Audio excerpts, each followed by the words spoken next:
Grabando. Vos decime, Blas. Sí, grabando.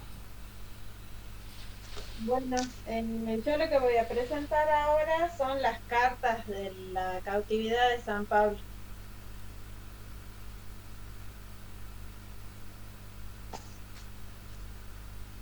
¿Me escuchan ahí, verdad? Sí, Así como fue un gran predicador, fue también un gran culto y escritor. Pasaba por las comunidades predicando la buena noticia de que Jesús había resucitado y vivía y que nosotros resucitaríamos con nuestros propios cuerpos como Él, libres ya del poder del pecado, del mal, del dolor y de la muerte. Luego escribía cartas para mantener viva la llama de su enseñanza e inducir a sus lectores, como lo hacía con sus escuchas, a tener una experiencia real del Señor resucitado, lleno de poder y de gloria, aunque sin escapar a la ignominia de la cruz y del dolor, que finalmente nos llevarán a la muerte antes de tener vida eterna y finalmente resucitar. Las cartas en la cautividad son los que realiza el apóstol estando privado de su libertad. Si bien no está totalmente aceptado, se presume que las mismas fueron escritas desde Éfeso y desde Cesarea Marítima. Aquí está el mapita que vimos del semestre pasado de los viajes de San Pablo. Y bueno, las cartas que nos traen a nosotros aquí, las cartas de la cautividad, que son cuatro, ¿no? Filipo, a los filipenses, a Éfeso, a Colosas y bueno, a Filemón. Estas son las cartas, las cuatro cartas de la cautividad de San Pablo.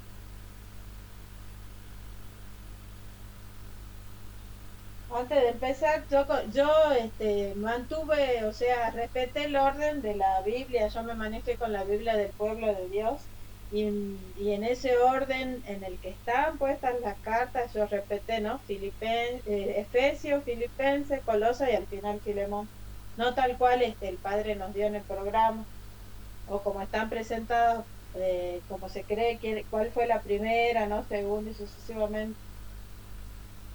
Yo ahora voy a hacer una introducción antes de entrar ya carta por carta, particularmente.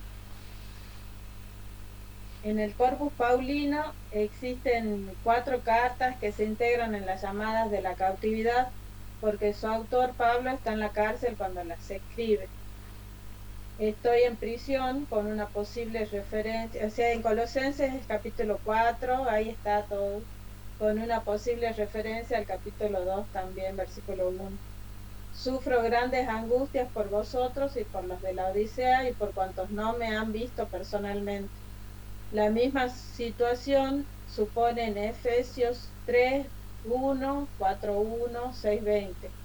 Yo, Pablo, el prisionero de Cristo Jesús, por vosotros los gentiles. En Filipenses son mencionadas las cadenas a las que está sometido el escritor. Filipenses 1, 7, 13 y 14. Y la carta a Filemón lo presenta también como prisionero de Cristo en los versículos 1, 9, 10 y 23. Tradicionalmente, la localización del cautiverio presentó dificultades. Hay tres opciones. La primera dice que se puede pensar que en Éfeso, que fue desde Éfeso, ¿no? En Éfeso, lo que facilitaría la datación de la carta a los filipenses. San Pablo pasó en Éfeso largo tiempo de su actividad apostólica, no menos de 3 años. Desde allí escribió las cartas a los corintios y probablemente también las que dirigió a los filipenses y a Filemón. Eso es desde Éfeso. Para las otras, una datación bastante aceptable puede ser la prisión en Cesarea, de los años 58 a 60 más o menos se ubica.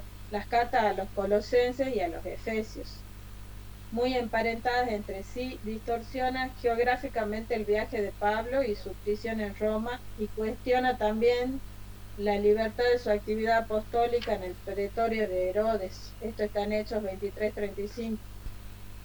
Sin embargo, la probabilidad mayor inclina a pensar en Roma en los años del 61 al 63.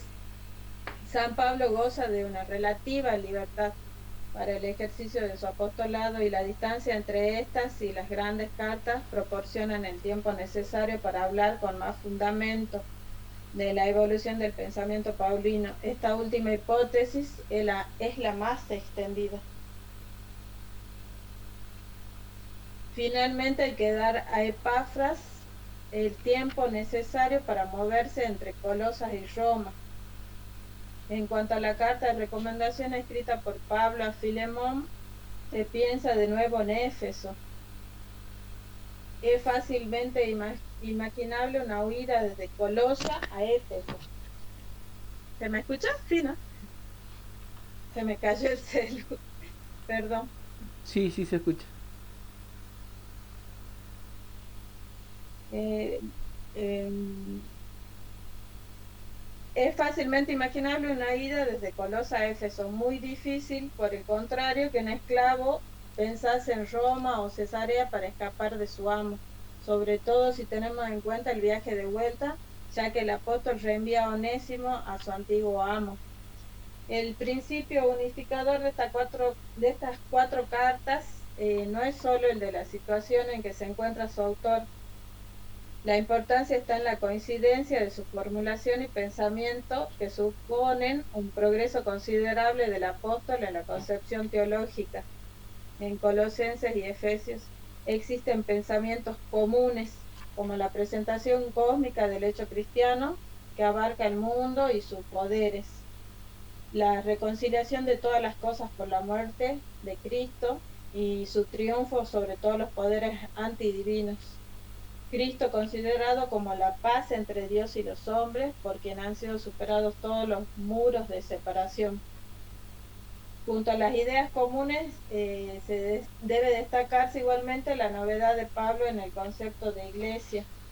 Cristo no es solo un miembro como los otros, sino la cabeza, con el significado de principio y fuente de la vida, a la que todo el cuerpo está subordinado. En su presentación de la cristología destaca el señorío único de Cristo. Es la manifestación de Dios, su perfecta imagen, al presentarlo como primogénito de entre los muertos. Es la plenitud que llena y da sentido a todo. La iglesia es el lugar de la habitación de Dios, y en cuanto a la escatología, con su escenificación espacial, afirmando la pertenencia y búsqueda de las cosas de arriba en lugar de las temporales, incita a mirar lo que vendrá al futuro. Resulta sumamente difícil insertar la carta a los filipenses en el grupo en el que la hemos situado. En ello influyen las distintas manos o momentos en que ha sido escrita. Tan pronto vemos situado en un tono familiar y agradecido por la ayuda recibida, como en una reacción violenta que amonesta seriamente frente al peligro de los judaizantes. En esta carta, de cuya paternidad paulina no se puede dudar, destacan los puntos siguientes. La única posibilidad de acceso a Dios y el único camino de la salvación nos lo ofrece la fe, no la ley. La iniciativa en este camino de salud es de Dios, que es plenamente fiable. El himno cristológico insiste en que nuestro camino debe ser como el recorrido por Cristo. El cristiano canoniza todo lo bueno que hay fuera de él. El cristiano inmediatamente después de morir está en y con Cristo. En nuestra carta el pensamiento de la alegría, descrita de distintas maneras. En comparación con Colosenses y Efesios, el tema común más próximo es el de la escatología, aparentemente al menos sin la existencia del tiempo intermedio, difícilmente compatible con lo que dice en Filipenses 3, capítulo 3, versículo 20 y capítulo 4, versículo 5. Sobre la parucía o venida del Señor. Hay gran coincidencia en la presentación de la esencia de la vida cristiana como estar en Cristo.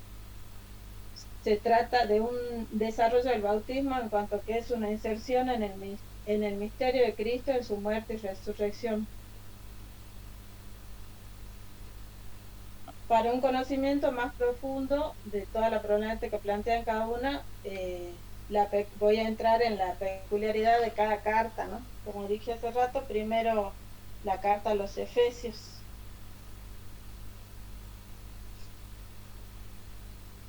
carta escrita desde Cesarea.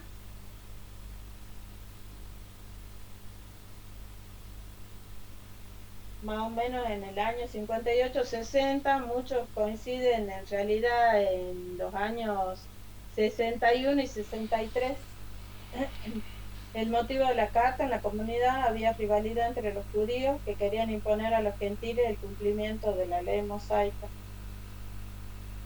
La estructura, la estructura de esta carta, bueno, tiene 6 capítulos y 155 versículos, divididos en una parte dogmática y una parte moral.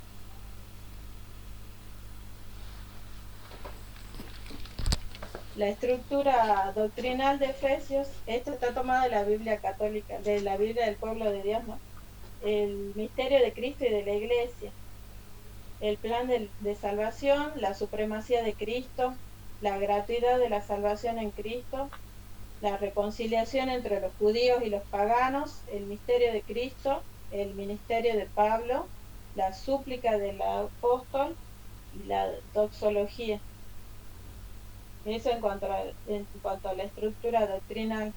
En la estructura moral de Efesios está como gran título: el comportamiento cristiano, la unidad de amor mutuo, el llamado a la unidad, la diversidad de carismas, la unidad en la verdad y el amor, la vida nueva en Cristo, deberes de amor hacia el prójimo, la conducta de los hijos de Dios y las obras de la luz y de las tinieblas, los deberes de los esposos, los deberes de los padres y de los hijos, los deberes de los esclavos y de los patrones, la armadura del cristiano y exhortación a la oración.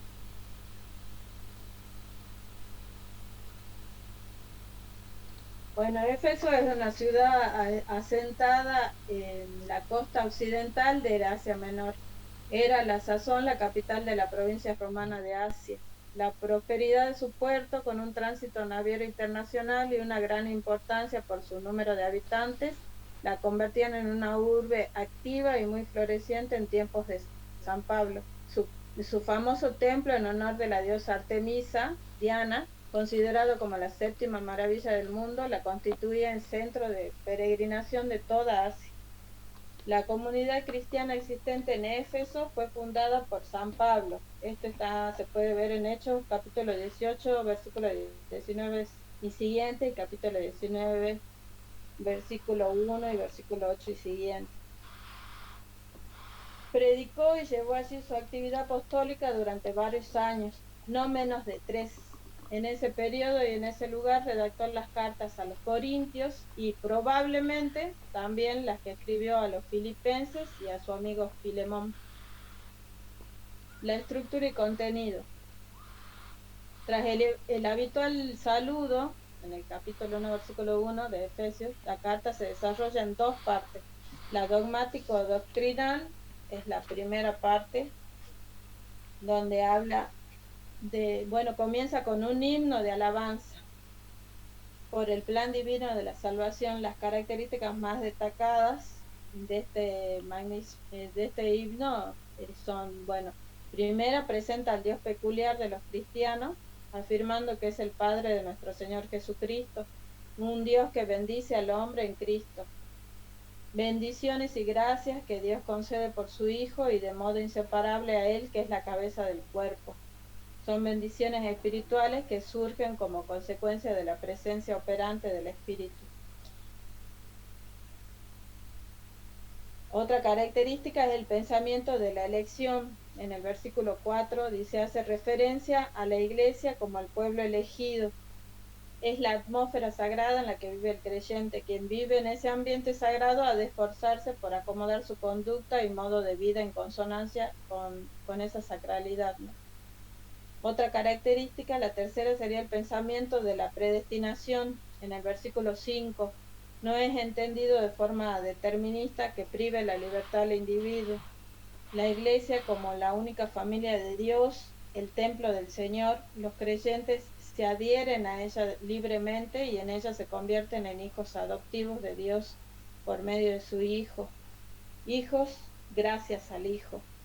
Los creyentes son constituidos en iglesia. Otra de las características, la iglesia como pueblo de Dios, en los versículos 7 al 9, se encuentra indicada por medio de estos tres términos. Particularmente son significativos la redención o rescate de otros amos a los que antes se pertenecía, el perdón de los pecados o el nuevo estado, que de la lejanía pasa a la proximidad con Dios, y la sangre, que es sinónimo de la vida. Otra característica dice, bueno, esta realidad fue proyectada desde siempre con la llegada del Mesías, que se realizaría en su plenitud por ser personificación de todas las bendiciones divinas. Esto está en el versículo 9 de Efesios 1. La participación en la herencia de Dios como otra característica, en los versículos del 11 al 14, para la concepción judía, la idea de la herencia evocaba necesariamente la tierra prometida. Con el tiempo esto se convirtió en el símbolo del reino de Dios. Heredarán la tierra, como dice en Mateo capítulo 5, versículo 4. La herencia es un concepto similar al reino de Dios, la vida, la gloria, la adopción filial por ser hijos de Dios. Otra de las características en la síntesis del himno, versículos 13 y siguientes, o sea, el 13 y el 14, ya que sería donde termina este himno, recoge estos pensamientos. Los creyentes están sellados. El bautismo los marca como propiedad de Dios y viven bajo la acción del Espíritu, que es la garantía de la posesión definitiva. Después del himno, se halla una acción de gracias. Eucaristía, bueno, en el capítulo 1, del versículo 15 al 23, una acción de agradecimiento que surge espontáneamente ante la contemplación del proyecto eterno de Dios plasmado en la iglesia. Se destaca el conocimiento especial que se requiere para la comprensión de la realidad descrita, o sea, es el conocimiento procedente de la fe, no del estudio o de la investigación.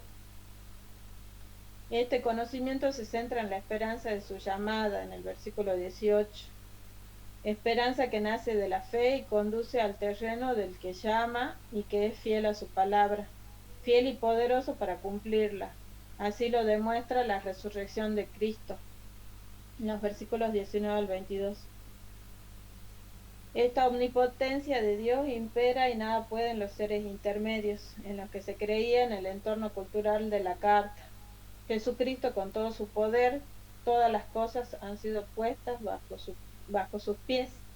Ha sido erigido en la iglesia como su cabeza. Por tanto, puede realizar el plan de Dios sobre ella. Todo el himno es una glorificación de Cristo como el único Señor. El paralelismo con el himno de Colosenses no puede ser más claro con este. El hecho de Cristo, el acontecimiento salvífico, viene a tener unas consecuencias decisivas para los creyentes. Han pasado de estar muertos a poseer la vida.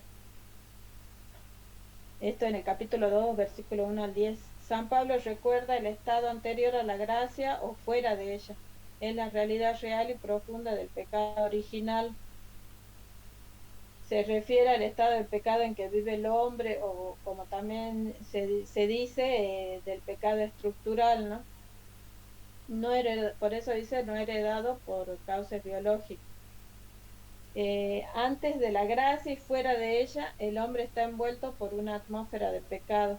De acuerdo con la mentalidad de la época, este ámbito de pecado era traído, impulsado por los dominadores del aire. Los habitantes de este mundo son llamados hijos rebeldes, desobedientes a Dios. La labor del hombre ha de consistir en ir liberándose de su rebeldía hasta llegar a alcanzar la libertad de los hijos de Dios. Solo así el hombre alcanza su ser plenamente. En la vida del mundo del pecado, en un éxodo permanente hacia el orbe de la gracia para llegar a ser criaturas nuevas. Esto de los versículos 8 al 10. Y sigue después una exposición sobre la esencia de la iglesia, considerada el centro de toda una gran unidad constituida también por los gentiles por todos los hombres. En definitiva, del capítulo 2, desde el versículo 11 al 22, en el capítulo 2 estamos ya. En el capítulo 3, San Pablo habla de que él ha sido encargado de dar a conocer este misterio. Y esta parte la termina él con una acción de gracias. La segunda parte, la parte moral, va desde los capítulos 4 al 6. O sea, la otra mitad de la carta ya entramos. Es más extensa, incluso que la primera de los 3 primeros capítulos. El apóstol se refiere a la unidad del espíritu y a la diversidad de los dones en el capítulo 4, versículo 1 al 16. A dejar el hombre viejo atorado en el pecado y a venir al hombre nuevo, el renacido, a la justicia y santidad. El hombre viejo es un concepto de rico sentido, adquisición del apóstol indica el hombre que sigue viviendo en el pecado original o estructural, que no ha entrado en los espacios de la gracia, que no ha aceptado la oferta de vida hecha por Dios en Cristo, un hombre entregado a sus deseos y doblegado por sus apetencias naturales.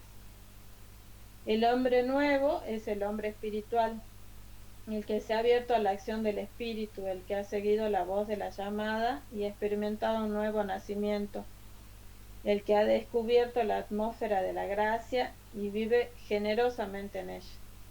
El hombre nuevo vive la ética que surge de la fe, que es la única duradera y estable. Cualquier otra nacida de estructuralismo o convencionalismo humano se adapta fácilmente a las situaciones nuevas, siendo después devorada por ellos. A continuación expone la excelencia de la caridad y las normas de conducta digna propia del cristiano. En el capítulo 4 seguimos del versículo 24 hasta el capítulo 5, versículo 2 a esto. La contraposición entre la impureza pagana y la luz cristiana, la embriaguez de la carne y del espíritu y determinados consejos familiares.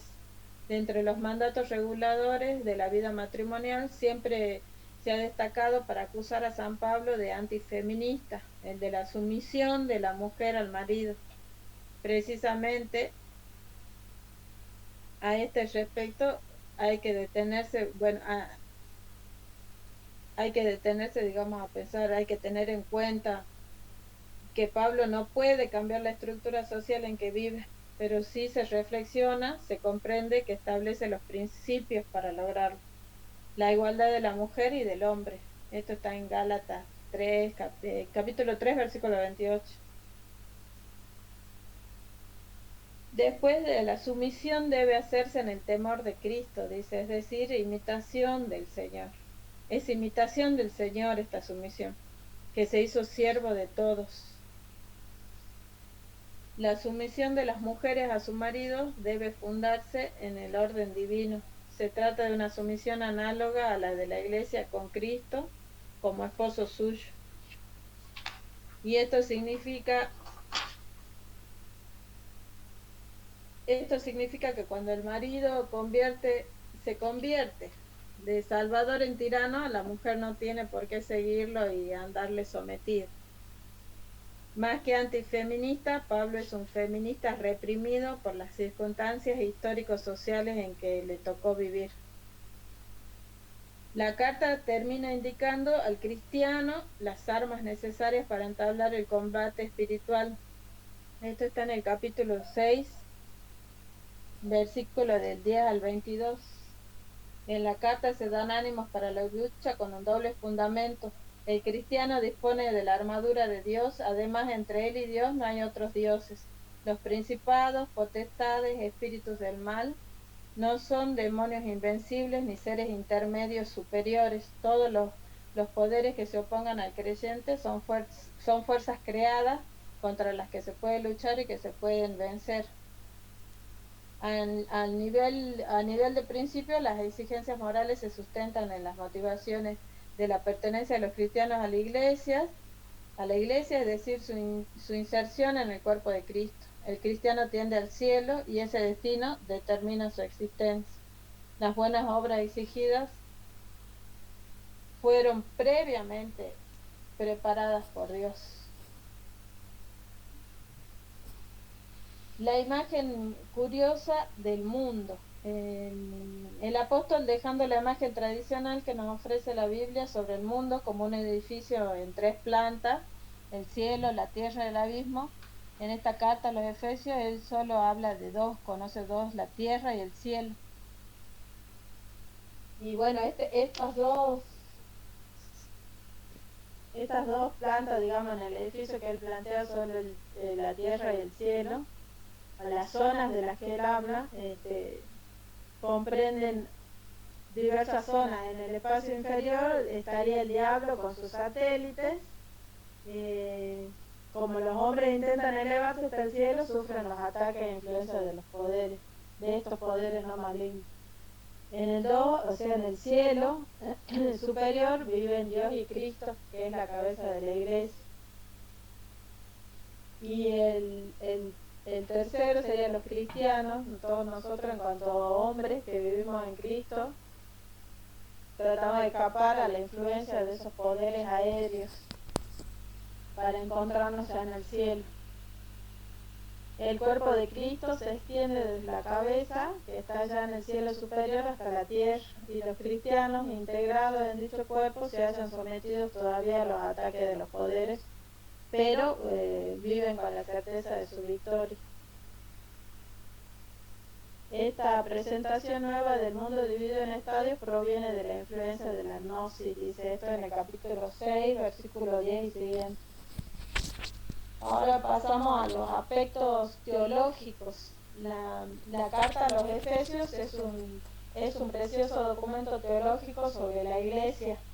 Disculpa Natalia que te interrumpa, no se ve, no sé si hay otra diapositiva de hace un momento. No. Ajá. Se me apagó.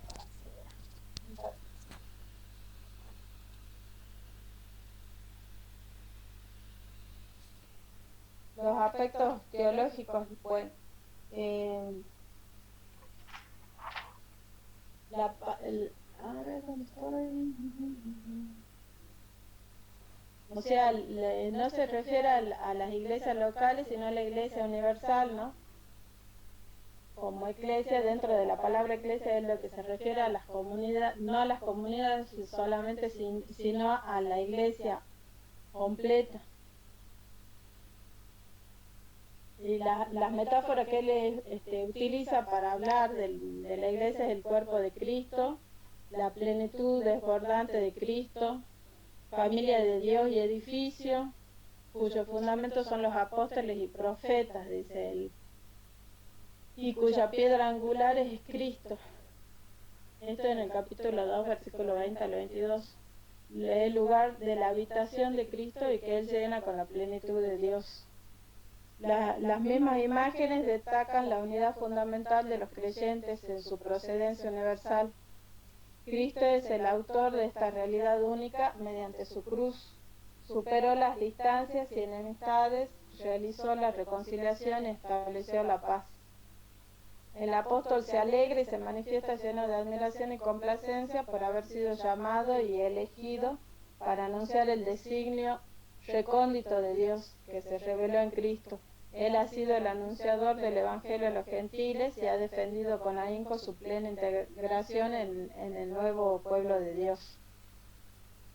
La idea de la salvación, el acontecimiento de Cristo, se halla siempre vinculado a la Iglesia, que es la comunidad salvadora de los miembros congregados. La carta destaca que la Iglesia es instrumento de Cristo en su tarea salvífica sobre la creación. La verdadera redención del universo se realiza por Cristo a través de la Iglesia. Esto se puede ver en Romanos capítulo 8, versículo 19 al 21. Le concede una función esencial a lo tradicional y jerárquico. Los apóstoles y los profetas son los receptores de la revelación de Dios. La Iglesia tiene un poder de mediación, comunicación de la sabiduría divina frente a los poderes cósmicos. Estas dos dimensiones configuran el verdadero rostro de la Iglesia y vienen expresadas en una sola palabra. La Iglesia es la plenitud de Cristo.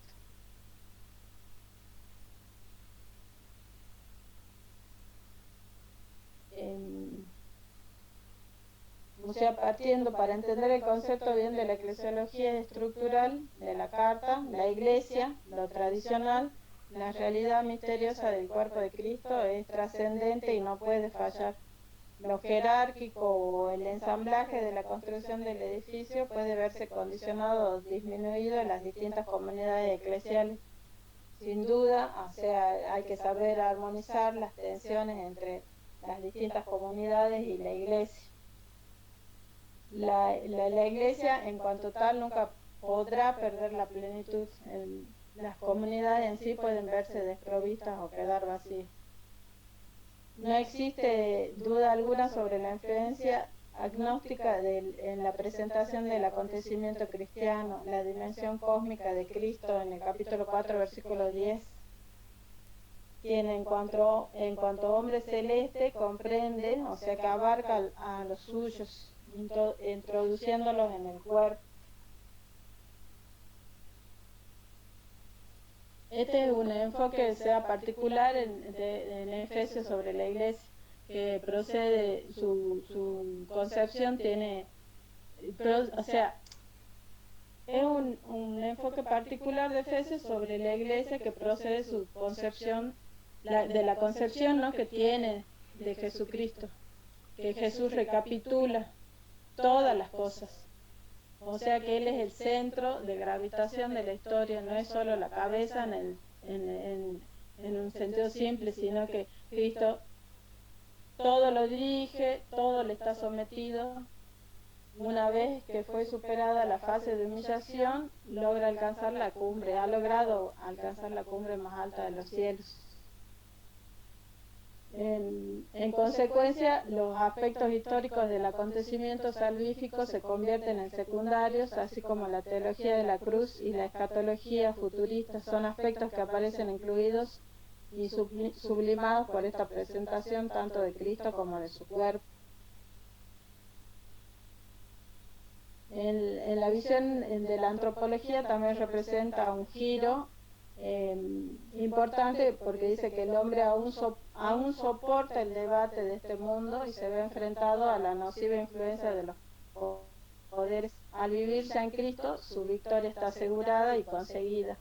En el capítulo 6, al versículo 10, lo siguiente: al haber luchado el cristiano provisto y ceñido con la armadura de Dios. Esta es la teología moral de la milicia cristiana. Necesita las armas que emplea Yahvé, dice, aquellas que ya indica el Antiguo Testamento: la justicia, la santidad, la salvación, etc. Esto se puede encontrar en Isaías 11:4, 59, 16, 18 y en los libros sapiensales en el capítulo 5, versículo 17 al 23. La paternidad paulina es como cuarto punto. A pesar de la poca importancia que tiene en sí misma, esta cuestión parece exigir una cierta reflexión por los nuevos aspectos que posiblemente aporte para entender mejor un escrito tan valioso como esta epístola. Suscita algunos interrogantes y dudas. Extraña que San Pablo escriba una carta completamente aséptica de los Efesios, sin referencia alguna personal, sin mencionar circunstancias y problemas, y sin alusión alguna a su prolongada estancia en aquella comunidad. No se explica, como parece, que el autor desconozca a los destinatarios de su escrito. Agravan estas razones anteriores el lenguaje y el estilo, que difieren profundamente del resto del epistolario paulino. Se han señalado hasta 90 palabras que no aparecen en las cartas estrictamente paulinas y 39 palabras que no aparecen en el Nuevo Testamento. La sugerencia de los apóstoles y profetas como fundamento de la Iglesia, capítulo 2, versículo 20, no encaja en el concepto paulino de Cristo como fundamento de la misma. Tratando, o sea, de resolver estas cuestiones, estas controversias que se crean sobre esta carta, se aportan dos hipótesis posibles. Una, la carta no fue escrita a los cristianos de Éfeso. Esta argumentación se basa en que la expresión en Éfeso no figura en los manuscritos más antiguos. Y la segunda es que se apunta que esta carta es una carta circular, una especie de encíclica a la que se le habría atribuido un destino concreto, por ejemplo en Éfeso, a la hora de ser entregada en una dirección, en este caso una determinada comunidad. Algunos plantean que en realidad esta carta estaba dirigida a la Odisea también. Estas dos hipótesis no resuelven el asunto, pero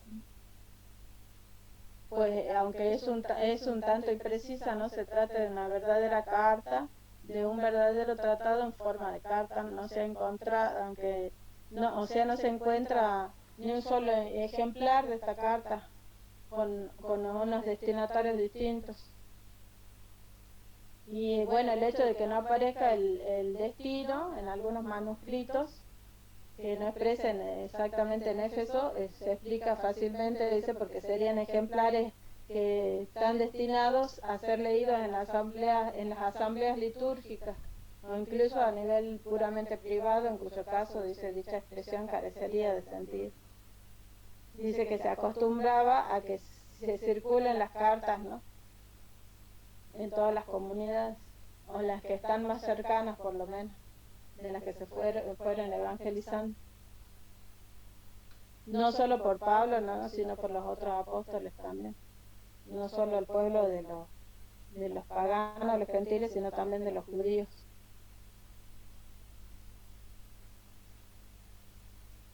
La verdadera, o sea, la dificultad más grande que se plantea es sobre todo en la relación que hay entre Efesios y Colosenses, porque en ambos existen pensamientos comunes, como la presentación cósmica del hecho cristiano, que abarca el mundo y sus poderes, la reconciliación de todas las cosas por la muerte de Cristo y su triunfo sobre todos los poderes antidivinos, Cristo considerado como la paz entre los hombres y Dios, en quien han sido superados todos los muros de separación.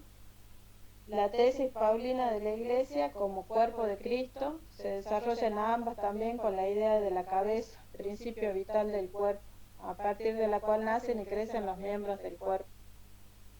En las dos existen pasajes comunes, coinciden en la presentación de Pablo y en los títulos dados a los destinatarios. Pablo se presenta como apóstol que escribe a los santos y fieles, de los demás les informará Tíquico, pone por ejemplo en ambos. Es también sorprendente que ambas cartas envía el mismo informador, el Tíquico. Ello también denota una dependencia directa. Lo mismo dice, se apunta en la expresión común y poco frecuente del conocimiento de su voluntad con toda sabiduría e inteligencia espiritual. Aquí en Efesios está en el capítulo 1, versículo 15, y en Colosenses está en el capítulo 1, versículo 4 y versículo 9. También resultan llamativas otras expresiones comunes como liberación y perdón de los pecados, reconciliación de todas las cosas, la designación del plan secreto de Dios, que es encomendado a Pablo para darlo a conocer, también en ambos. Y bueno, curiosamente, de los 155 versículos de Efesios, se consideran paralelos de Colosenses unos 73, o sea, la tercera parte de los términos de Colosenses se encuentran en Efesios. Los vocablos cabeza, cuerpo, plenitud, misterio, se repiten con el mismo significado. O sea que en definitiva, para concluir, es evidente una interdependencia entre las dos epístolas. La carta a los Efesios es un tratado posterior que desarrolla abstracta y dogmáticamente la de los Colosenses. que a su vez indica y recoge unos problemas, situaciones y circunstancias concretas, ¿no? Esto en Colosenses, no así en Efesios. Los argumentos en contra de la paternidad paulina de Efesios son mucho más consistentes que los aducidos en relación a Colosenses.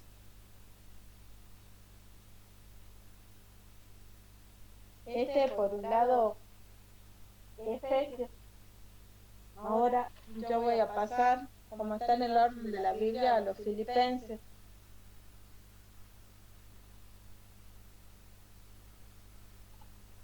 En la carta a los Filipenses, bueno, dice que Filipo se encuentra al norte del mar Egeo, en los confines de Macedonia con Tracia.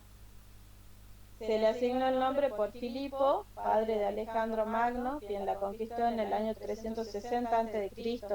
Se hizo célebre por la batalla del año 42 a.C., en la que Marco Antonio y Octavio vencieron a los asesinos de César, Casio y Bruto. San Pablo predicó en la ciudad y puso las bases de su evangelización durante su segundo viaje misionero, hacia el año 50-51. Fue el primer punto europeo que conoció el mensaje del Evangelio. Los filipenses recibieron la predicación del apóstol con generosidad y fueron los más amantes y más amados de Pablo. Captaron bien el espíritu evangélico, el verbo alegrarse y el sustantivo alegría lo indican elocuentemente. San Pablo les permitió excepcionalmente atenderlo en sus necesidades. En el capítulo 4, versículo 10 siguientes, cosa que no consintió hacer a otras comunidades. Se propuso vivir para el Evangelio, pero no vivir del Evangelio, disminuyendo así la eficacia de su misión, cosa que le hubiesen reprochado sus muchos y encarnizados enemigos, ¿no?, en esa época. Esta epístola describe la compenetración profunda y la enorme cercanía del apóstol con aquellos cristianos. Fueron para él motivo de alegría y de acción de gracias. Por ello expresa sus sentimientos con absoluta espontaneidad, sin temor a ser mal interpretado. De ahí que esta carta sea menos erudita y cerebral que las otras. No se atiene a un orden lógico al exponer su pensamiento. Su pluma se mueve con mayor libertad y vuela ligera con más sencillez. Y aquí algunos también la llaman la carta de la alegría, ¿no? Esta carta a los filipenses, porque él habla todo el tiempo de la alegría y del gozo, más allá de las situaciones por las que pasan, ¿no?, los cristianos. La estructura de la carta, bueno, el preámbulo está desde el capítulo 1, versículo 3 al 11. Esta es la parte más definida de esta carta de Filipenses. Aquí el apóstol pone en relieve la colaboración de los filipenses en la difusión evangélica, con el convencimiento de que Dios completará la obra buena que les ha inspirado. No es fácil establecer partes claras de división en la carta. No se puede decir que tenga una sección dogmática y otra moral como aparece siempre, normalmente aparece en las otras cartas. Señala que sufre prisión, que posiblemente termine con su muerte o con su liberación, en el capítulo 1, del versículo 12 al 27. Parece ser que lo llevaron a la cárcel las acusaciones judías de que su predicación ponía en peligro la seguridad del Estado. Precisamente el propio apóstol da a entender que también algunos de sus fieles habían pensado que su predicación no había sido muy prudente. Existían entre ellos también quienes pensaban que su predicación evangélica no había sido la adecuada. O sea, porque él carecía de adaptación o por su escasa elocuencia. Y ante esto, eso está en el capítulo 1, versículo 17, bueno, ante esto San Pablo lo que aduce son varias razones, ¿no? Primero, el apóstol afirma que está preso por la causa de Cristo, no por injerencias políticas. Es un hecho que se reconoció, de hecho, oficialmente, ¿no? La otra razón que él da, bueno, que los cristianos que dudaban de la oportunidad de su predicación les dice que él ha contribuido a la causa del Evangelio. Y la otra razón es, a la vista de otras presentaciones del Evangelio, afirma Pablo que lo esencial es que Cristo sea predicado, en el capítulo 1, versículo 15 y siguiente. Aunque las motivaciones no siempre sean confesables y los instrumentos deficientes, la gracia del Evangelio circula siempre a través de los medios que se emplean. Aquí San Pablo hablaba en la carta un poco de que había, sobre todo los judíos que proclamaban el Evangelio, pero con cuestiones personales ya muy mezquinas o de envidia. Y entonces él planteaba que a pesar de que lo hicieran con malas intenciones o malas cosas en su corazón, no con el amor a Dios, lo mismo servía para evangelizar, o sea, lo mismo se anunciaba y él le daba alegría y sentía gozo y les decía a los filipenses que sientan gozo porque lo mismo, de todas maneras, aunque hubiesen cosas malas, se podía proclamar el Evangelio de todas formas, ¿no?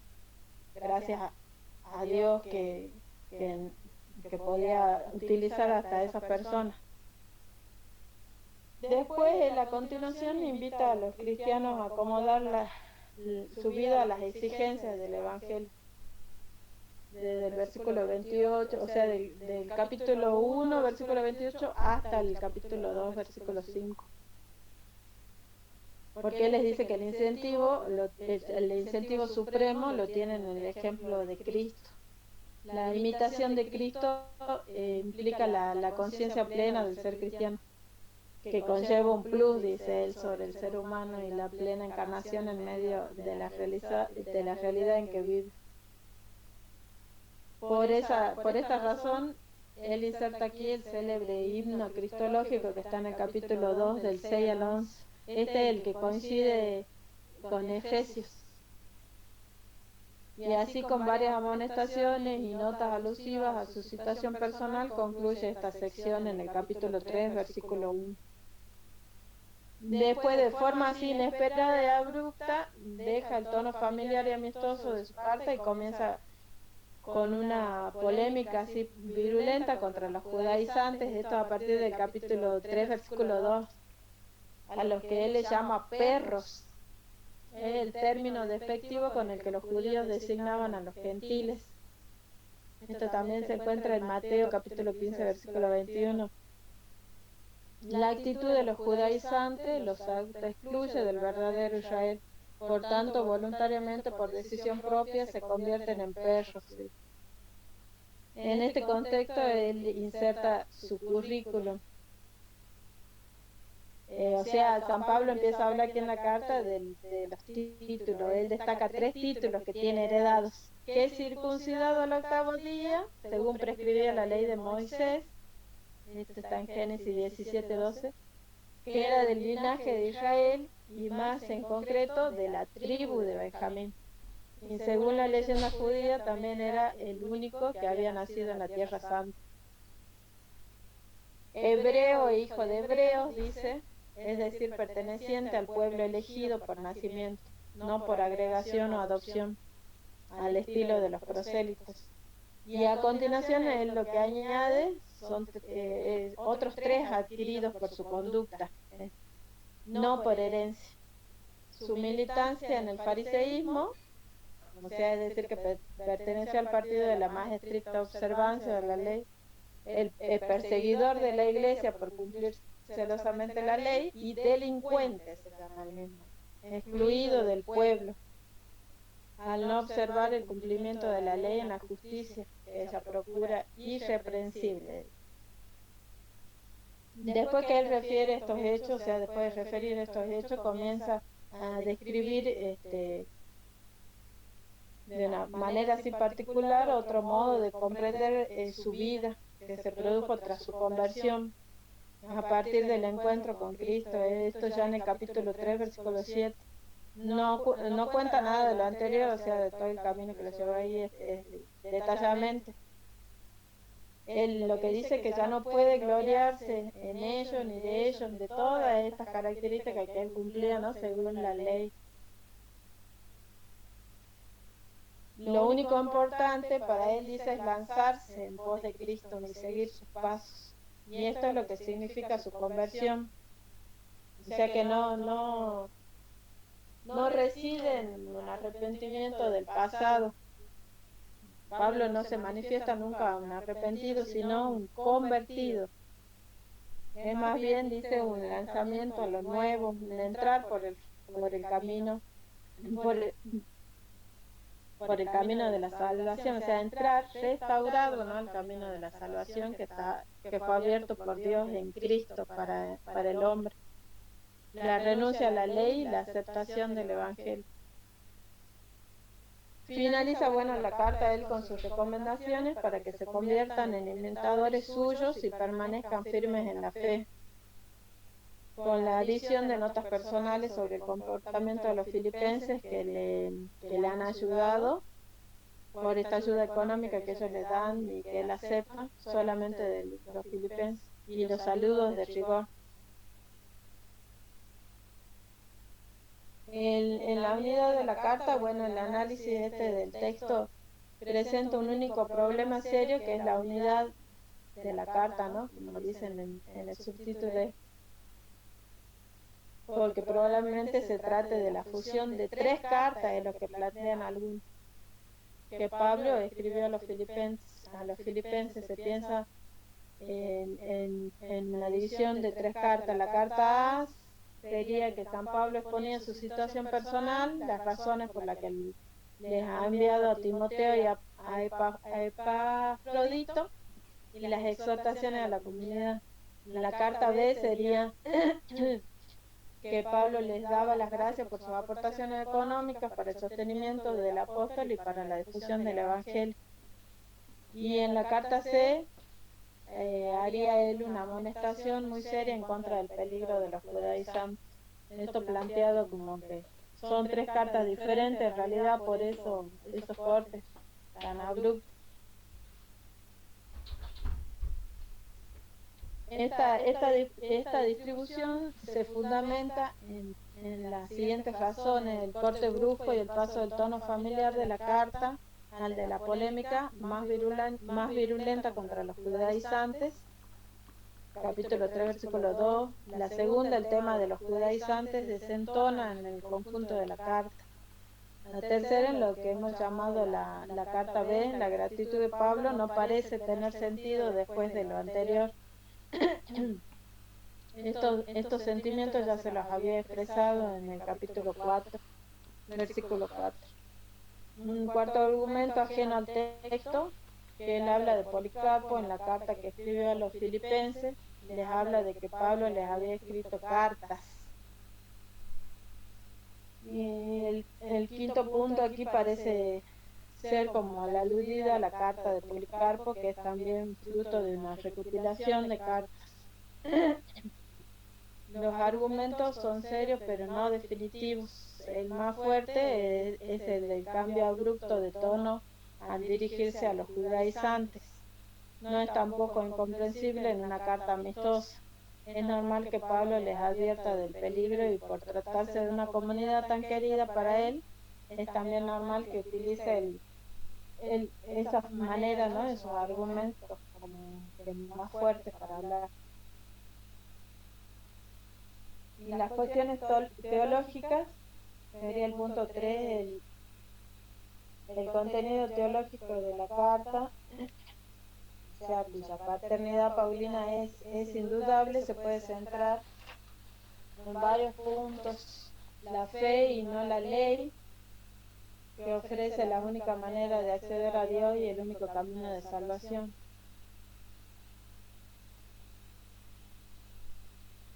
Es Dios quien tiene la iniciativa para entrar en el camino de salud. Es el único que lleva a buen puerto, digamos, un Dios que actúa en el hombre, pero no sin el hombre.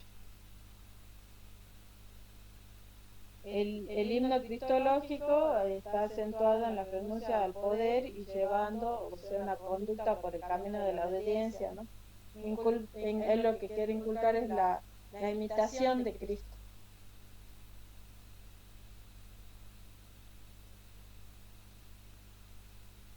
Después que Cristo fue un hombre con el plus de la divinidad, entonces él tenía la condición de Dios, es decir, como un hombre Dios, podía haber estado exento de toda la imitación humana, eso es lo que plantea Pablo. Lo que asombra de él es que haya renunciado a todos los privilegios que le correspondían, siendo Dios. No quiso aferrarse a su dignidad única. Que esto, bueno, se halla subyacente la contraposición al hombre que siendo tal pretendió y pretende hacerse Dios, como en Génesis capítulo 3, versículo 5. Y en un segundo momento, bueno, el himno afirma la total encarnación de Dios haciéndose uno de los que iba a redimir en Cristo. Y el tercer momento acentúa la exaltación en nombre sobre todo nombre. Así lo reconoce, ¿no? La confesión cristiana, la fe, Jesús es el Señor.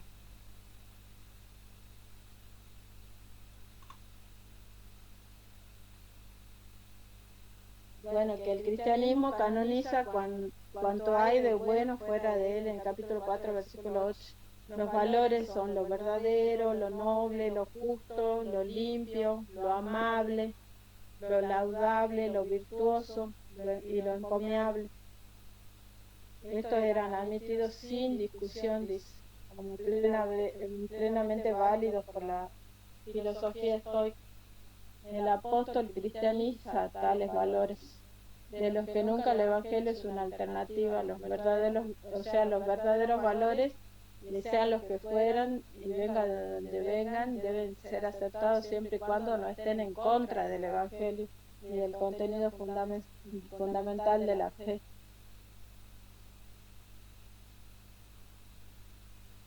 Y inmediatamente después de la muerte, el cristiano está con Cristo, dice en el capítulo 1, versículo 23. No hay tiempo intermedio.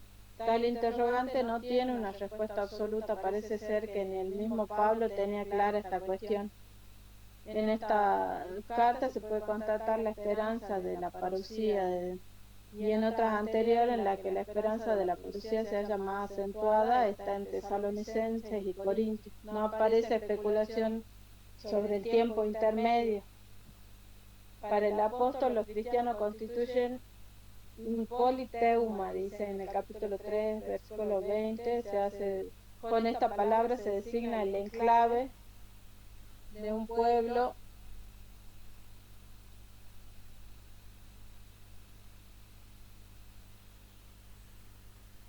San Pablo en la carta destaca el tema de la alegría, también descrita de muchas maneras, pero todas coincidentes en un denominador común que nace como consecuencia de la contribución de los filipenses a la difusión que él hace del Evangelio,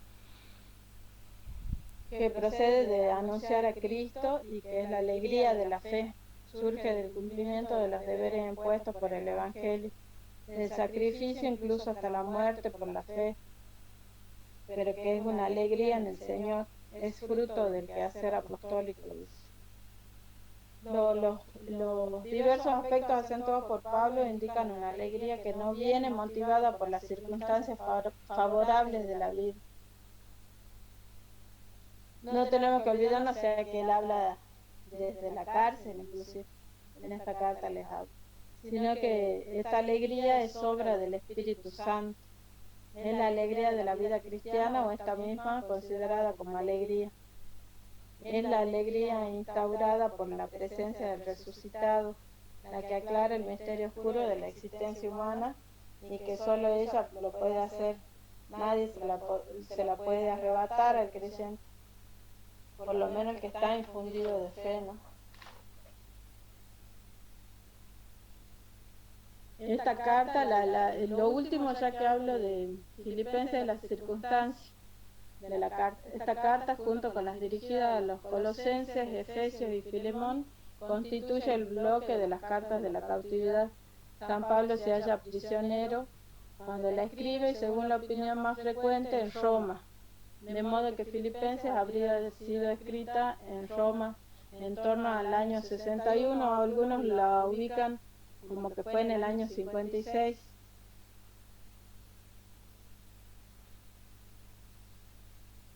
Pero aquí ellos, bueno, hablan de que fue desde Roma, más o menos en el año 61 o un poco antes de la muerte del apóstol. Y la muerte de San Pablo más o menos se ubica entre el año 64 y el 66.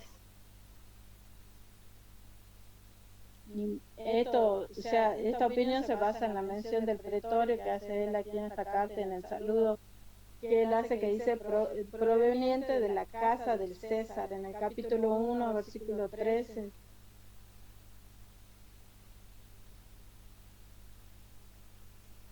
Dicen que, o sea, no obstante, teniendo en cuenta pretorio, se llama también, dice, a la casa del gobernador o en las provincias. No es muy convincente por eso el argumento. En la actualidad se aduce con mayor fundamento que su cautividad se produce en Éfeso, y desde allí la habría escrito por los años 56-57. La relativa proximidad entre Éfeso y Filipo puede explicar el ir y venir de las noticias con relativa facilidad y frecuencia. La única dificultad es que no se tiene información segura sobre esta cautividad efesina. Sin embargo, dice el mismo Pablo, se refiere a las graves dificultades que sufrió en Éfeso, donde luchó con fieras, dice él en 1 Corintios 5:32, en la 2 de Corintios también 1:8 y en Hechos 19 habla de esto. Por último, o sea, pensar que fue escrita en Cesarea, donde Pablo estuvo preso durante los años 58-60, es una posibilidad también que se cree menos probable y real. La que más coincidencias tiene, digamos, se cree por la distancia, es en Éfeso, que se escribe desde Éfeso. Ahora paso a la tercera carta, que es la carta a los Colosenses.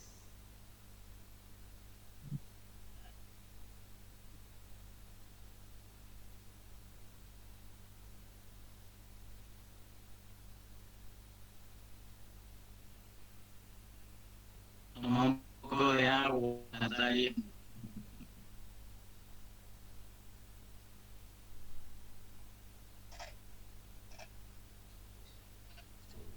Listo. Tomaste agua. Vamos, que ya falta menos. Ya falta poquito.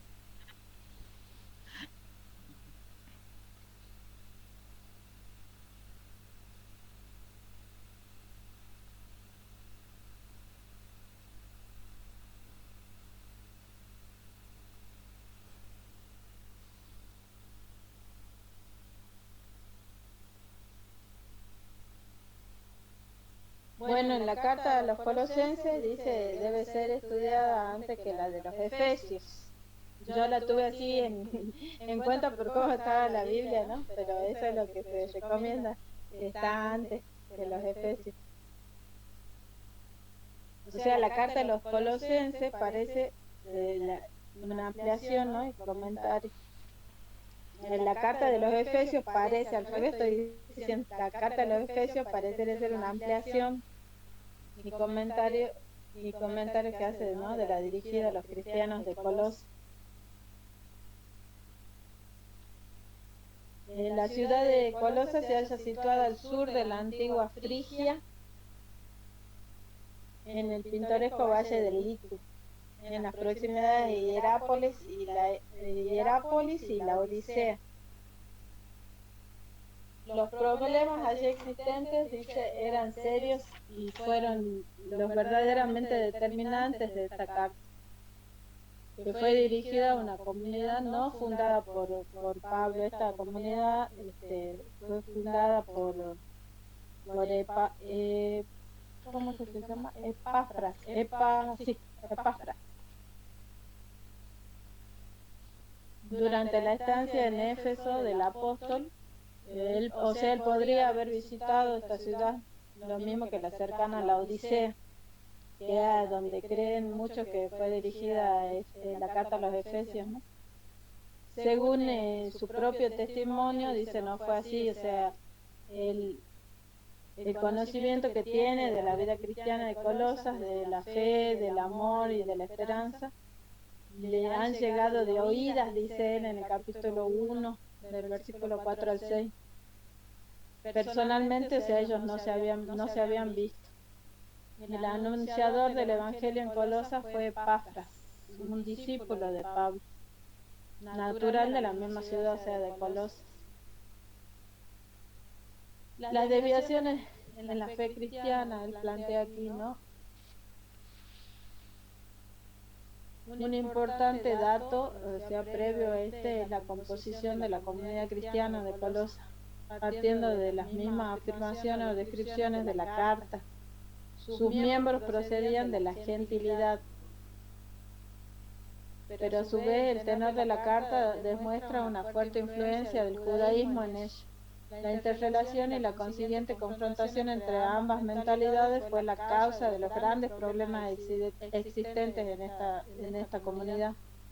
Un grupo se había desviado de la verdadera fe en Colosas.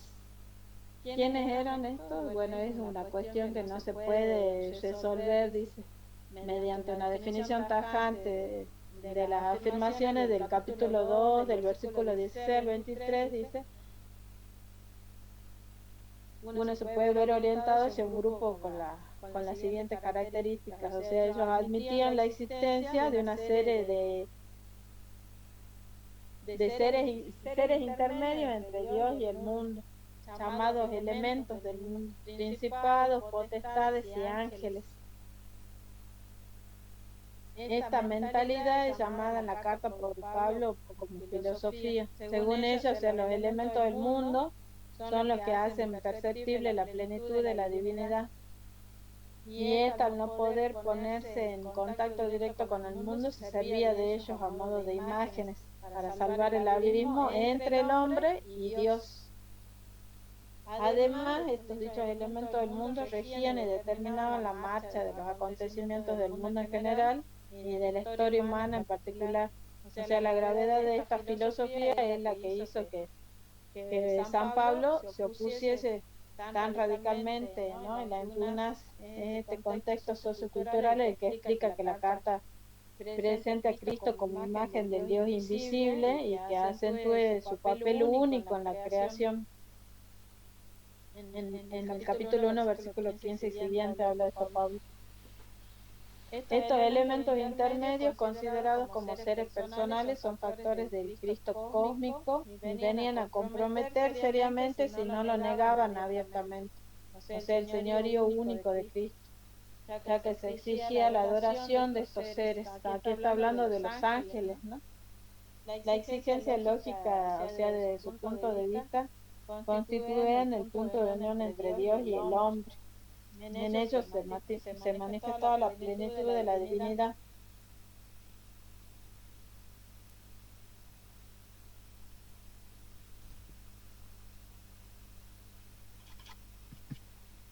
Y él, bueno, él habla que en Cristo es donde reside la plenitud, no en estos seres, ¿no?, celestiales, estos ángeles. La influencia judía en este grupo es también innegable, dice. Basta pensar en la distinción de los alimentos que ellos hacen entre puros e impuros, en las fiestas, los novilunios, dice. Lo que es probable es que la mentalidad judía hubiese incluido a los ángeles entre los mencionados elementos del mundo. De las características estas descritas se deduce también que se trataba de un grupo que defendía una doctrina sincretista integrada por una serie de elementos religiosos y filosóficos de procedencia diversa: el judaísmo, religiones de los misterios o corrientes gnósticas. La influencia predominante era la de la gnosis en Colosas. O sea que se podría decir que se estaba ante un sincretismo gnosticante, ¿no?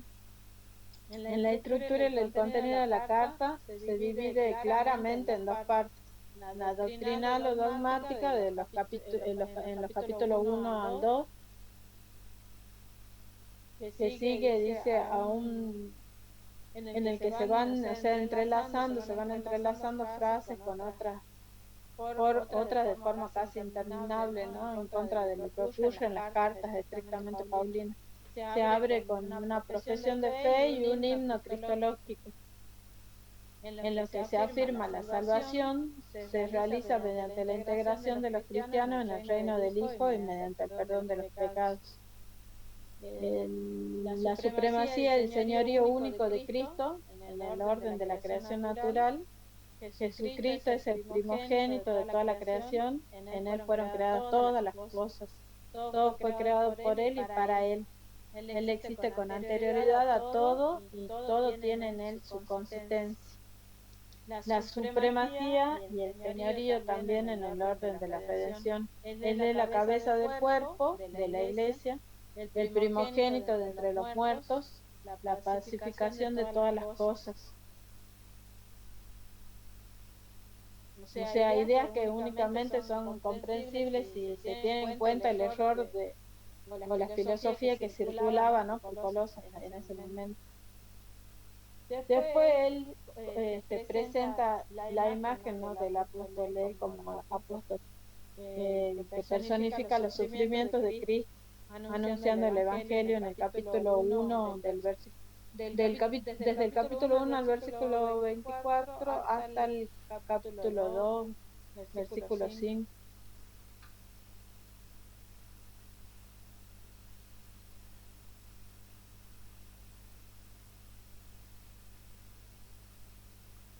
Él aquí dice, bueno, cómo lo que se analiza, ¿no?, de esta parte de la carta, dice, ¿cómo puede alguien completar los sufrimientos de Cristo?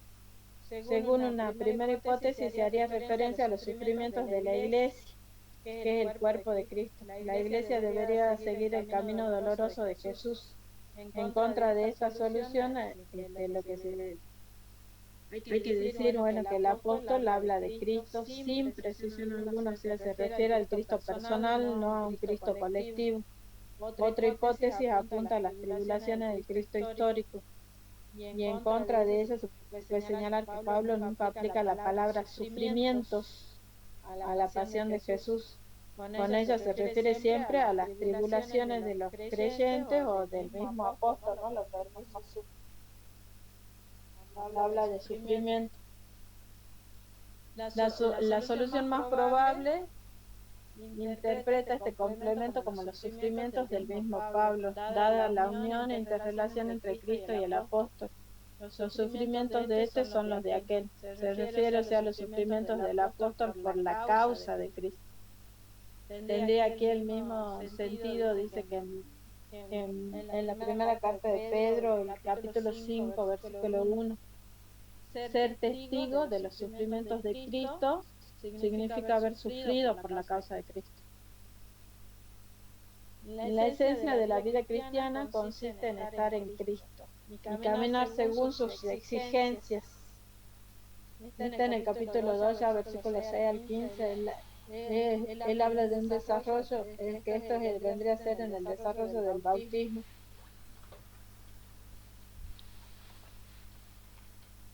Porque con el bautismo, bueno, uno se inserta, ¿no? Por el bautismo nosotros todos los cristianos nos insertamos en el misterio de Cristo, en la muerte y en la resurrección de Él. En esta primera parte, bueno, él termina con la descripción de los enemigos. Del capítulo 2 en el capítulo 2 del versículo 16 al 23. Y la otra parte, la segunda parte de la carta, la parte moral, va de los capítulos 3 a 4, que comienzan con el principio comienza con el principio paradójico de la vida cristiana. Él dice, habéis muerto y resucitado con Cristo, debéis morir y resucitar con Cristo, debéis ser personalmente lo que ya sois, catálogo de virtudes y de vicios, del capítulo 3, versículos 5 al 17. de 5 miembros, cada uno reglas sobre el modo de proceder en los diversos estados, que no son específicamente cristianos, que proceden de la filosofía y ética populares, y termina con otras recomendaciones con los saludos obligados. Lo novedoso frente a Pablo en cuanto se refiere a la discusión sobre la autenticidad paulina de esta carta, se ha aducido que lo novedoso, bueno, de Colosenses o las diferencias existentes entre las cartas estrictamente paulinas y la enviada a los cristianos de Colosas se centran en el concepto de la iglesia en cuanto al cuerpo de Cristo. En ella Cristo aparece como la cabeza con el significado de principio, fuente de la vida, a la que todo el cuerpo está subordinado. También en las grandes cartas de Pablo es mencionada la cabeza, pero como un miembro más del cuerpo, no con el significado que se acaba de precisar, ¿no? En Colosenses podría hablarse de un Cristo cósmico o de una interpretación cosmológica de Cristo. El argumento no es demostrativo, o sea, por sí. Porque, o sea, se habla de que él puede haber tenido puede haber habido una evolución o un progreso en el concepto de iglesia por parte de Pablo. Y esto se podría ver reflejado en esta carta, en la acentuación de la función de la cabeza que él da, ¿no? También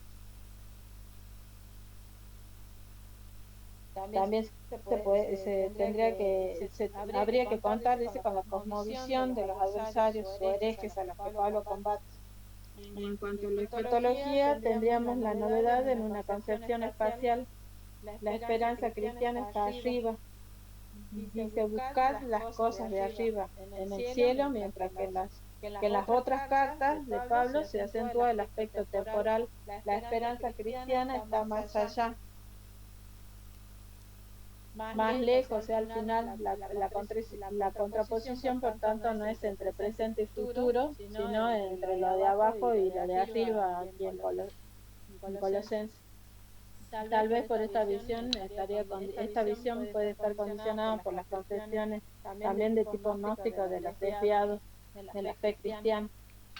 Y las diferencias terminológicas tampoco son decisivas, dice el reino del Hijo. Pablo habla siempre del reino de Dios. El perdón de los pecados, Pablo nunca utiliza pecados,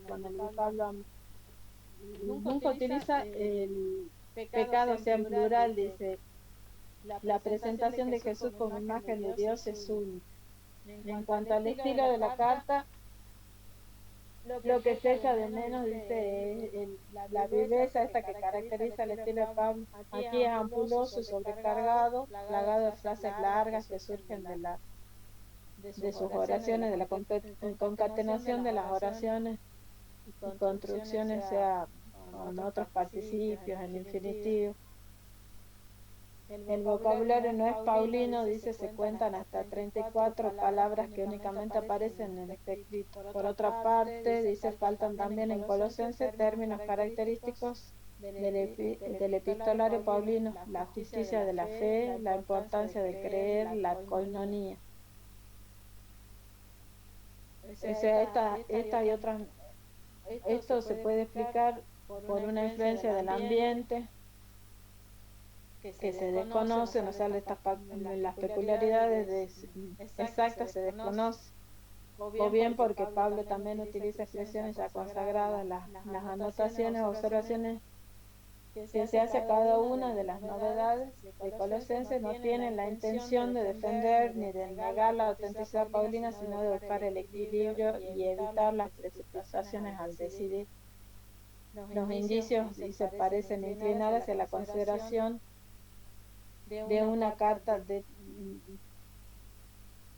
que la escribió un discípulo de Pablo. Él habla de una consideración deuteropaulina. O sea que la escribió un discípulo de Pablo que era un buen conocedor del maestro y respetuoso con él, y que expuso el pensamiento paulino más evolucionado y adaptado a las nuevas necesidades. Y que se escribió esta carta en torno al año 80, más o menos lo ubica. en algunas de las iglesias paulinas de la Asia Menor. Según la costumbre de la época, se le atribuyó a una autoridad mayor que la suya personal, o sea, nadie mejor que Pablo podía cobijar con su sombra poderosa un escrito como este. Este es el fenómeno, dice, frecuente en esa época de la pseudoepigrafía que no entraña ningún fraude, sino que en esa época era completamente normal y conocido por todos.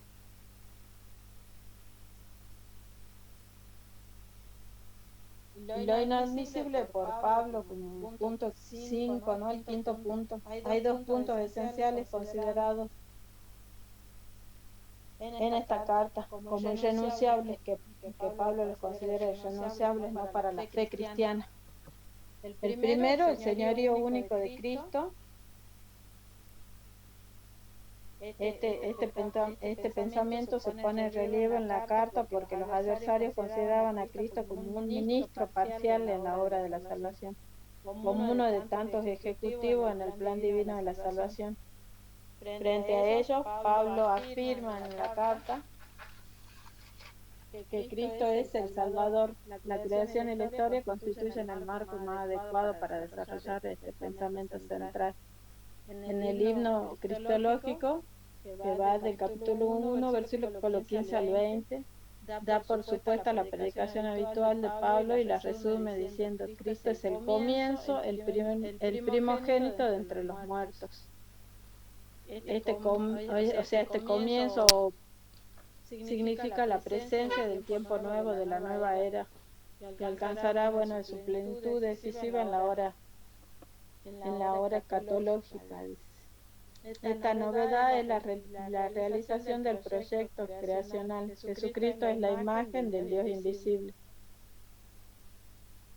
la imagen perfecta de Dios. Verlo es ver al Padre. Es el revelador, el exégeta o el hermeneuta de Dios. Se plantea en Juan 1:18. El único, cuando Dios creó al hombre en su imagen, ya estaba pensando en el nuevo Adán, que iba a ser la imagen perfecta de Dios. Y solo quien haya vencido definitivamente a la muerte puede ser la imagen adecuada, ¿no?, del Dios vivo. Las afirmaciones sobre su primogenitura y su protagonismo en la creación pretendían únicamente poner de relieve el señorío único de Cristo. Ninguno de los múltiples seres intermedios mencionados en la carta, sea como tronos, dominaciones, pueden entrar en competencia con el único Dios, con Dios, el único. Cristo no solo está por encima de todo, sino que es el que da sentido a todo, es la plenitud, el pleroma, en el capítulo 1:19, el complemento lleno y el absolutamente abundador de todo. Por Cristo el hombre y las cosas alcanzaron su sentido y plenitud a la que fueron destinadas ya desde el principio. O sea, esto afecta no solo al campo de la creación, sino también al de la redención. Cristo es la cabeza del cuerpo, de la iglesia.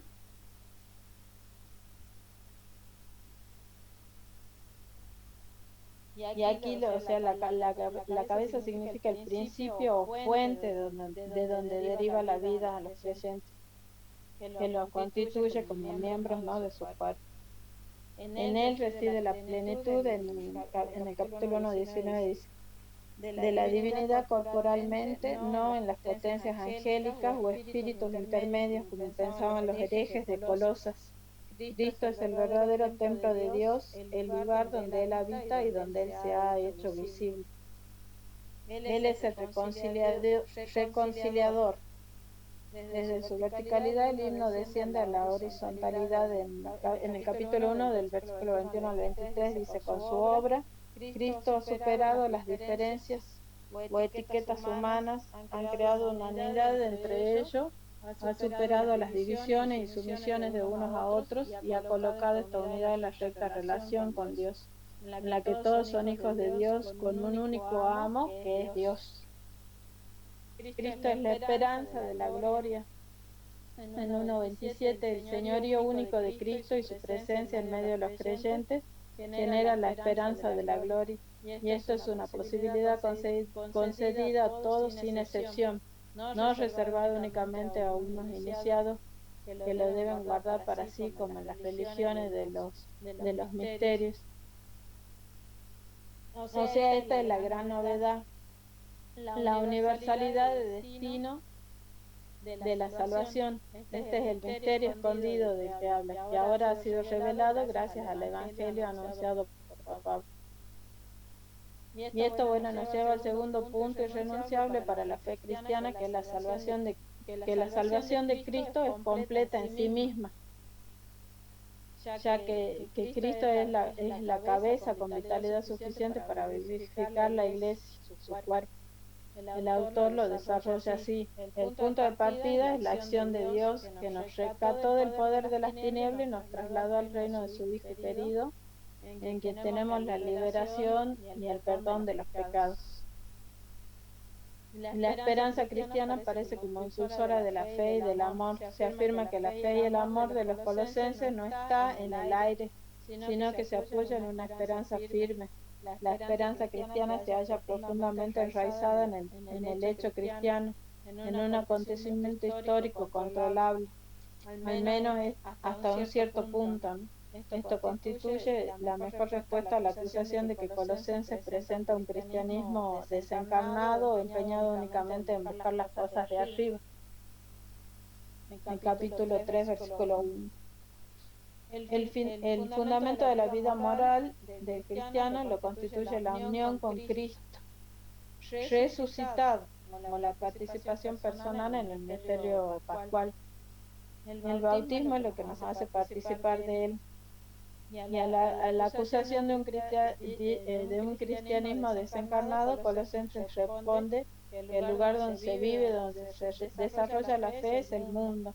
La fe no consiste en una superación espiritual del mundo, sino en la existencia mundana en el amor. La vida cristiana es la misma existencia humana vivida en libertad, pero esta libertad considera al hombre viviendo solidariamente con sus hermanos, no como una isla. Esta es la libertad en el amor y para el amor. El cristiano vive en estado de peregrinación. Estos pensamientos que son perfectamente paulinos, ¿no? El eslogan que traduce las exigencias de la vida cristiana es despojarse del hombre viejo y revestirse del nuevo, en el capítulo 3, versículos 5 al 11. El habla, bueno, es decir, de todo aquello, a todo aquello hay que renunciar a todo aquello que no es cristiano o que es positivamente anticristiano y vivir según el programa de conducta que estableció Jesús, ¿no? Y ahora voy por ahí termina Colosenses, ahora voy por la última, que es Filemón, que es la más cortita, la carta más corta de los libros del Nuevo Testamento. Vamos, tú puedes, tú puedes.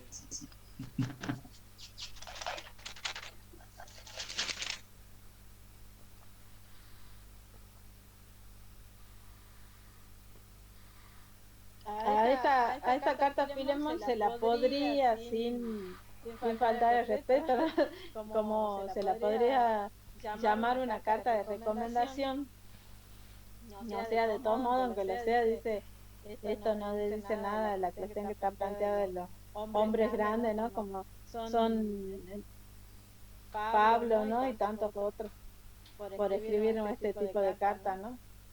No por ser una carta de recomendación quiere decir que tenga menos importancia que todas las otras que escribió Pablo, ¿no? Bueno, en Filemón dice la ocasión por la que San Pablo escribe desde Cesarea, se cree, posiblemente Roma, en Cesarea o Éfeso. Dicen, la mayoría opta por la última, por Éfeso, porque se puede imaginar una más fácil huida desde Colosas a Éfeso. O sea, sin duda dice, es impensable que un esclavo, al escapar de su amo, se dirigiera hacia Roma o Cesarea, especialmente sabiendo que el apóstol reenvía a Onésimo de vuelta a su dueño, ¿no?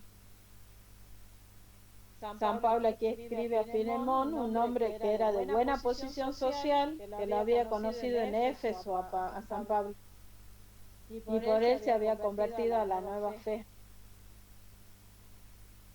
Y cuando el cristianismo se implantó en Colosas, Filemón, constituyendo una iglesia doméstica, esto lo habla un poco en el versículo 2 de la carta, se adhirió a la comunidad de los creyentes.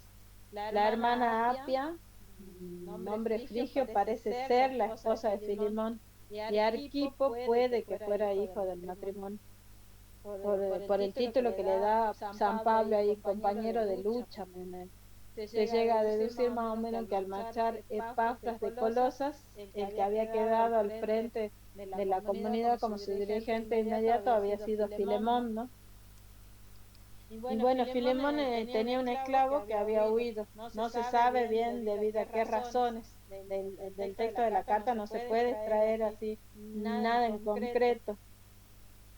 Hay quienes piensan que le robó, ¿no? Que por un robo él huye.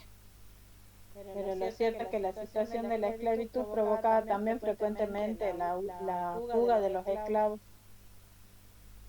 porque así ellos intentaban protestar y zafarse, ¿no? de ese yugo humillante que era para ellos, el hecho de ser esclavos. En el caso de Onésimo era más llamativo porque dice que según parece era un esclavo doméstico.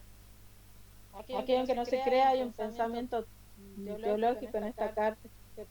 Se podría creer que en esta clase de carta no se encontraría un contenido teológico, pero ello es posible si la carta, como todo el mundo, admite que fue escrita por un gran santo como Pablo. El acto delictivo que motivó a Onésimo a huir de la casa de su amo ha pasado de inútil a convertirse en útil, tanto para Filemón como para Pablo. El apóstol se entretiene en hacer juegos de palabras porque Onésimo significa útil. El paso de la inutilidad a la utilidad se debe explicar desde las nuevas relaciones entabladas entre los protagonistas, ya cristianos los dos, Filemón y Onésimo, y los dos convertidos por San Pablo, ¿no? En este caso no son las existentes entre amo y esclavo, sino son las que nacen de la verdadera fraternidad generada por la fe cristiana. Antes de haber cometido la falsa, que fuese muy grave, por supuesto, Onésimo era útil. Luego, tras la transgresión, se había vuelto inútil. Después de su conversión, arrepentido, vuelve a ser útil. En la carta a los Colosenses, San Pablo incluye en el capítulo de los saludos a Onésimo, el hermano fiel y querido, pone en Colosenses 4, versículo 9. La relación que debe existir a partir de ahora entre Filemón y Onésimo es la que él mismo establecía con aquellas personas que se adherían al Evangelio que había sido predicado y acogido, ¿no? por los nuevos cristianos. Son muchas las acusaciones, dice, que este texto ha suscitado contra Pablo y contra el cristianismo. En lugar de ayudar a Onésimo a sacudirse de la esclavitud, San Pablo lo reenvía a su dueño. Hecho que se considera, en el que se considera la iglesia siempre como parapetada al lado de los poderosos o junto a los ricos. Entonces, ante esta acusación, y para hacer justicia, digamos, al apóstol, uno tiene que tomar en cuenta que el apóstol ruega a Filemón que reciba a Onésimo, no como siervo, sino como hermano. Eso lo dice en el versículo 16. Se enuncia aquí, por tanto, una radical transformación en las relaciones siervo-amo, con lo que establece el principio de la igualdad de los hombres. Conlleva la condena de la esclavitud, ¿no? Esto está en Gálatas 3:28, el principio de la igualdad de los hombres. Esta es una conclusión que debe surgir por simple deducción de la reflexión humana. Los que predicaban el Evangelio de la libertad no podían pensar en imponerla por la fuerza. Bastaba de momento, al menos anunciar que el único amo era Cristo. Tanto Filemón como Onésimo eran hermanos en la fe y esclavos del único Señor. Está en el versículo 16. No es posible juzgar la actuación de Pablo desde nuestros presupuestos histórico-culturales sin tener en cuenta los condicionamientos del siglo primero de nuestra era. Pablo no podía buscar para Onésimo una solución fuera de los cauces legales existentes. Por una parte, se hace solidario de los daños que hubiese podido causar a Filemón, en el versículo 17 siguiente, y apela a la coinonía o comunión cristiana. Por otra, se ve la necesidad de aconsejarle que retorne a su dueño para que sea él quien actúe conforme a las exigencias de la libertad de esa época. Las estructuras vigentes en la época no facilitaban la vida a quienes habían pasado de la esclavitud a la libertad, hasta el punto que muchos, aún teniendo esta oportunidad, preferían el estado en que vivían de esclavos.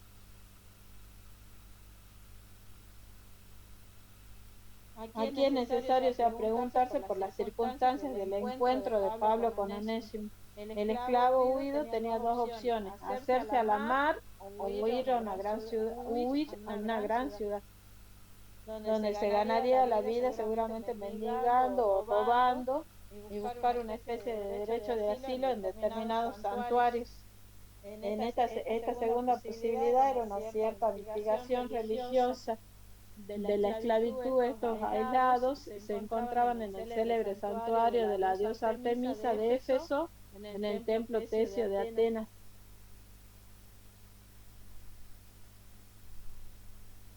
Bueno, y además también existían otras formas de derecho de asilo, que aquí el apóstol, como anunciador de una nueva religión, pudo haber sido, ¿no?, que el que reclame para Onésimo, pudo haber sido el reclamo para Onésimo, y fue ganado por él para el Evangelio.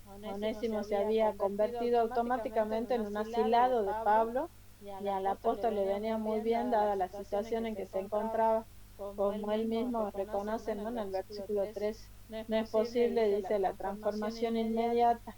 Ningún cambio sociopolítico hará que el mundo deje de ser mundo, y el estado paradisíaco no vendrá por ninguna revolución de este tipo. La historia se ha encargado de mostrarlo, dice.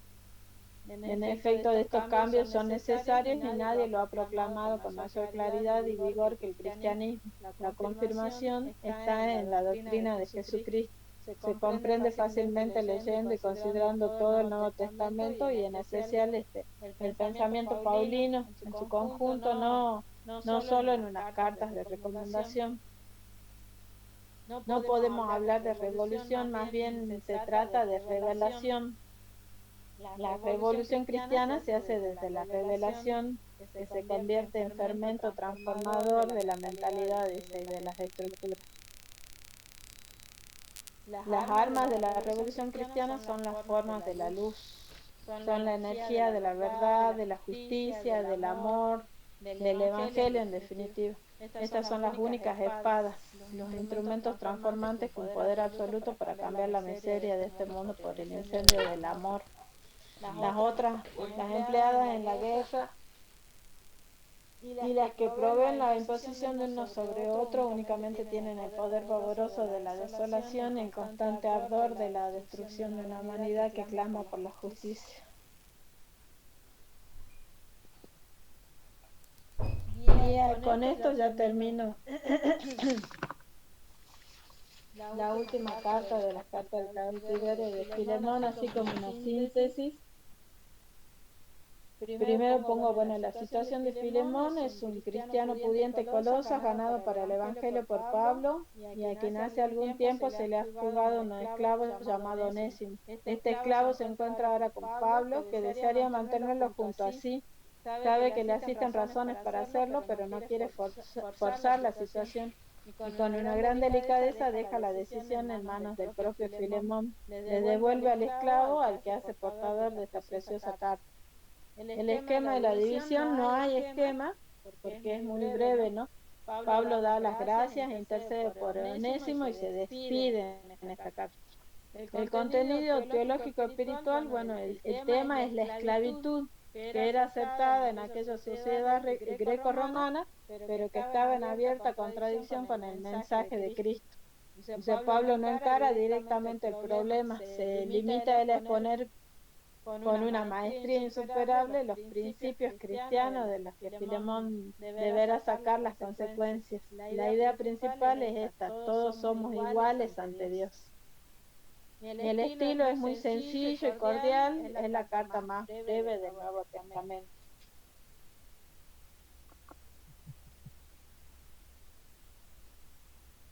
En Efesios el estilo tiene un aspecto de carta circular, parece una disertación teológica destinada a toda la iglesia cristiana y no solo a los efesios. En la parte doctrinal y dogmática se nota un estilo solemne y redundante, frases profundas, imágenes largas, y los pensamientos no se ordenan de forma progresiva. En la parte moral es más claro, preciso y en forma imperativa o exhortativa.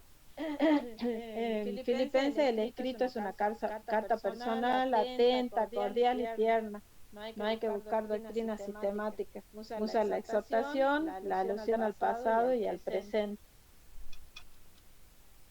Y en los Colosenses el estilo es la multiplicación de sinónimos, de implementos que se suceden en cascada. Vocabulario paulino: cabeza, cuerpo, misterio, plenitud, sabiduría, riqueza, conocimiento, potencias cósmicas y la influencia, bueno, de la sabiduría. Esta es la influencia de la sabiduría sapiencial, ¿no?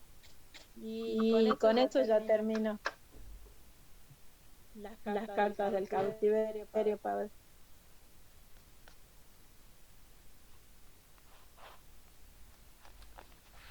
Hola.